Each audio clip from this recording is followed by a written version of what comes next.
అన్ని రకాల లాభాలు పొందుతారు. లాభస్థానంలో అధిక గ్రహాలు ఉన్నందుకు.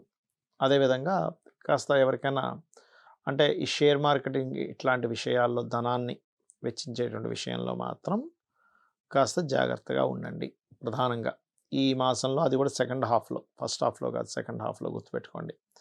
కాకపోతే ఫస్ట్ హాఫ్‌లో మాత్రం కొంచెం అప్పు మూలంగా ధనం లభించడము ఇటువంటివన్నీ కూడా లభిస్తాయి. కాకపోతే మీకు గురువు 3లో ఉన్నాడు కాబట్టి మధ్యవర్తిత్వంగా వెళ్ళి ఎవరికైనా ఏదైనా మనీ ఇవ్వడం, మనీ తీసుకునేటువంటి విషయాల పట్ల కాస్త జాగ్రత్తగా ఉండండి. నిర్ణయాలు ఏవైనా తీసుకునేటప్పుడు ఒక్కసారి గణపతిని తలుచుకొని నిర్ణయం తీసుకోండి. అయితే ఎప్పుడైతే మీకు దశమ స్థానంలో ఇంతకాలము ఉండి 4వ స్థానాన్ని చూస్తాడో, మీరు ఏదైనా ప్రాపర్టీస్ తీసుకునేది ఉంటే గనక ఫస్ట్ హాఫ్‌లోనే తీసుకోండి. ఈ మంత్‌లో ఫిబ్రవరి 15 లోపలే తీసుకోండి. 15 దాటినప్పటి నుంచి 17వ తేదీ నుంచి అన్నీ లాభంలోకి వస్తాయి కాబట్టి ఫస్ట్ హాఫ్‌లో తీసుకోవడమే మంచిది.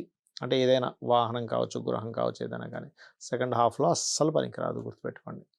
ఇక అదేవిధంగా గమనించినట్లయితే వివాహ సంబంధించినటువంటి విషయాలైతే కుదురుతాయి. కాకపోతే ఏలినాటి శని నడుస్తూ లాభంలో కూడా వెళ్ళి శని ఉన్నాడు శుక్రుడు ఉన్నాడు కాబట్టి కొంచెం 12లో శని, లాభంలో శుక్రుడు ఉన్నాడు కాబట్టి కొద్దిగా ఎవరినైనా వివాహం చేసుకునేటువంటి విషయంలో అనుకూలత ఉంటుంది కానీ వివాహం తర్వాత ఉండేటువంటి జీవిత విషయంలో మాత్రం కొంచెం స్ట్రెస్ ఉంటుంది.